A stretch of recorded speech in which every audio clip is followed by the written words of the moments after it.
Let's talk about the fake contenders in the league right now, because there's a lot of them, and I'm not gonna lie to you, there's some teams that we thought were gonna be great and they're not great at all, and there's some teams that we thought are gonna be decent and they're actually really good. So let's talk about some of them and let's break some of them down, because a lot of this is just fans being overhyped and a lot of their teams are not even competitors for real. Like, for example, the Knicks, and we'll just start off there.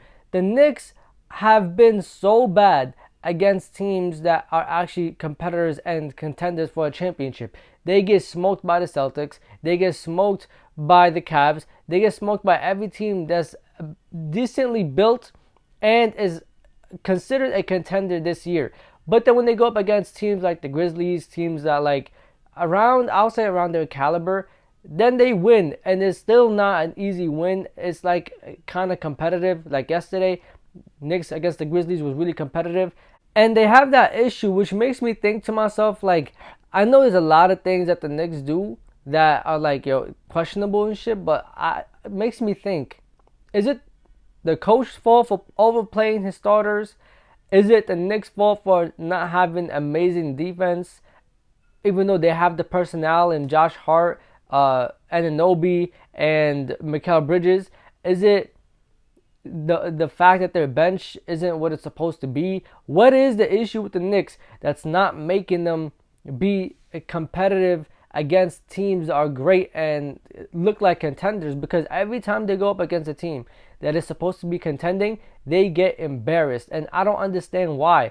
And like I said in a couple of other videos, I do understand, and I know that there's some times in NBA history where a team gets smoked in the regular season by a lot of teams, and then when it comes to the playoffs, they win the series and stuff like that. I do understand that the playoffs are different than the regular season, but can the Knicks even do it? Because they're not just losing to these teams, they're getting blown out, and it makes me like wonder what is the main issue here, because it can't just be one thing. Because if it was one thing, then it's fixable, but it can't be one thing because it's a repetitive pattern and it's becoming a real issue.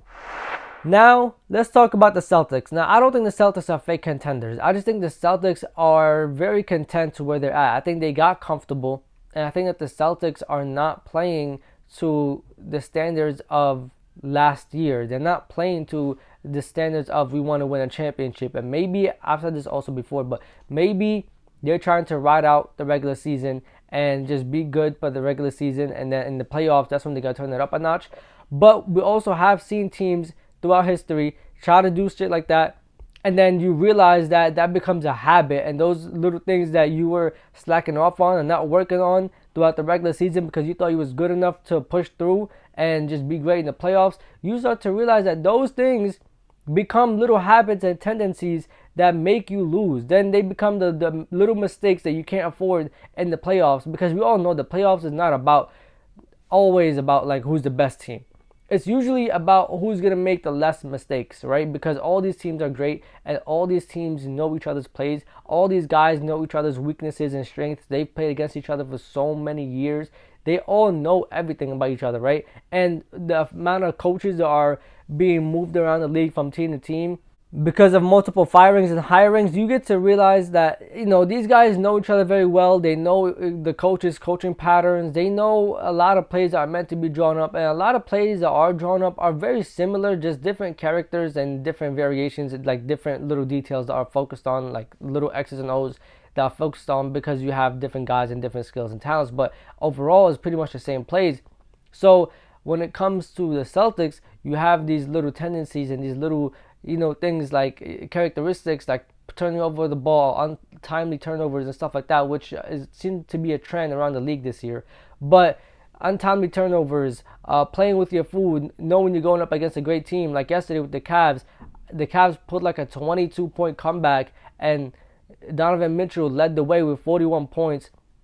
Jason Tatum had 46 and almost had a triple-double. He had like 16 boards and 9 assists, and they still lost. And Jaylen Brown didn't have that much of a bad game neither. He had 37 points. So offensively, these guys played really good, and their scoring was there, and they showed their scoring talent and prowess. But the issue with the Celtics is these little defensive collapses and these offensive droughts that they go on sometimes, that it's like, what are you doing? And you know this isn't just the Celtics getting cold or the Celtics, just playing bad, and these aren't growing pains. This team has been together for so long. We've seen them put together a 48-minute game of perfection. We've seen that this team has won a championship. This team has went to multiple conference finals, but they just have little tendencies that are really hurting them, and especially this year. And I wonder how much is going to come and how much of a factor is going to play against them in the playoffs, because they are a great team, but how's it going to work out? Now, on the Cavs end, the Cavs are great, and they have showed us so many times. The only thing I feel with the Cavs is, are they going to do the same thing as last year, which they were a really great regular season team, and then go to the playoffs and you realize they just don't have enough because guys like Giannis are too much for them. Guys like Jason Tatum, Jaylen Brown, Drew Holiday, Kristaps Porzingis, Derek White, all together on the same team and not injured, and they're actually healthy, can be a problem for them. Is Evan Mobley ready to take that step? Is Jared Allen ready to take that step? Because in the regular season, they look like they're ready. But in the playoffs, we all know the playoffs are different. And also, Darius Garland, too. Yesterday, he had 20 points and like 7 assists and stuff like that, which is cool. But in the playoffs, Donovan Mitchell can't be the only one giving you 40 points. Sometimes you're going to have to go up and drop 40 yourself. And maybe, it's going to have to be within the offense, of course, because I do know they have a system. They play in the system, and they're actually really good at it. But this can't be the Donovan Mitchell show all the time when it comes to like trying to get out of a hole. Last, we're going to talk about the Lakers and Clippers, because I watched this game yesterday, and honestly, bro, I felt great watching this game because it felt like teams can actually compete with the Lakers, even though Luka had 31 and LeBron had 28 and 13. Yo, can we just talk about that real quick? LeBron James been playing like he's still 30 years old. Like, Luka took a lot of offensive pressure off of LeBron, a lot of just all types of game pressure off of LeBron, and you can see how much Luka elevated this team just by being there. Like, forget the fact that he's a offensive talent and the fact that he's a great playmaker, but just the fact of Luka being there, this team plays harder. Like, they're playing harder than the beginning of the season. And, all the games that they played, like I think 40, 50 games that they played before Luka got there. But ever since Luka got there, they are playing so hard. You could tell that they're like diving for 50-50 balls. Even LeBron James dove for 50-50 balls. You could tell that they're playing their hardest. It's like they believe, like a switch was flipped. And I understand why. But this team has been elevated so much just by the magnitude that Luka brings with him from being on the court.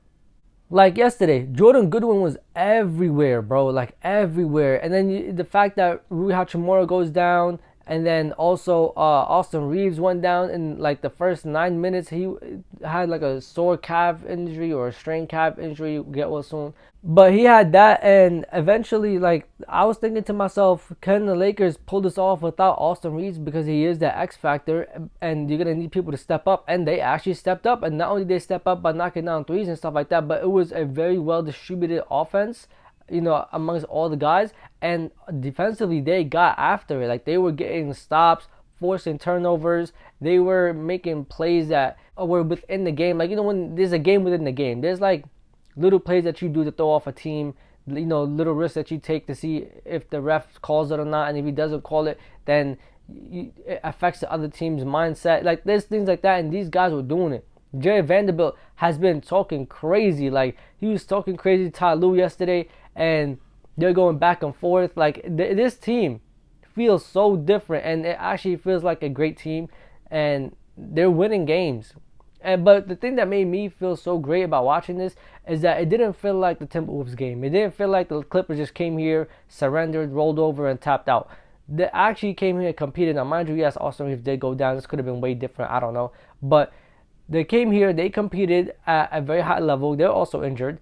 Norman Powell is not there, and he's like their leading scorer. But they came here, they made it work, and honestly, I think the only reason why the Clippers lost, I mean, you could dive into the X's and O's and stuff like that, but I think the biggest reason why they lost is timely turnovers. And the end of the fourth quarter, they kept turning over the ball so much, and every time they cut it down within 6 points, or even took the lead, they'll turn over the ball.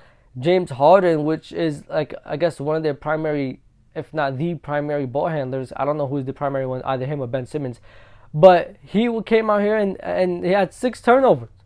6 turnovers is crazy. He had 9 assists but 6 turnovers. That is bad. And this is his second game he has 6 turnovers. And not only did he have 6 turnovers, he has 6 turnovers in the most important time of the game. In the last like 2-3 minutes, he had like 2 or 3 turnovers. And that really hurt the Clippers so much because you had a chance. And then you factor in the missed shots from Kawhi at the end, the missed 3, and a couple of shots that James Harden missed. He had 2 back-to-back threes, I think it was, and he missed them. And the Clippers really needed that.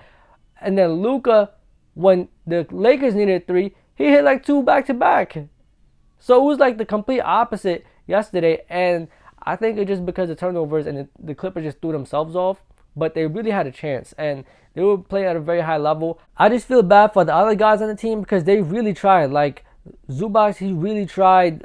Chris Dunn was everywhere. And you could tell like if they were going to win this game, he would have been the MVP of this game. But they lost, and blame it on James Harden and Kawhi. Honestly, I think there was some missed shots and there was some timely turnovers that were very stupid. But anyways, y'all, thanks so much for watching the video. Like, comment, subscribe, and share. Thanks so much for coming out to the locker room. This Real Talk with E. Safety.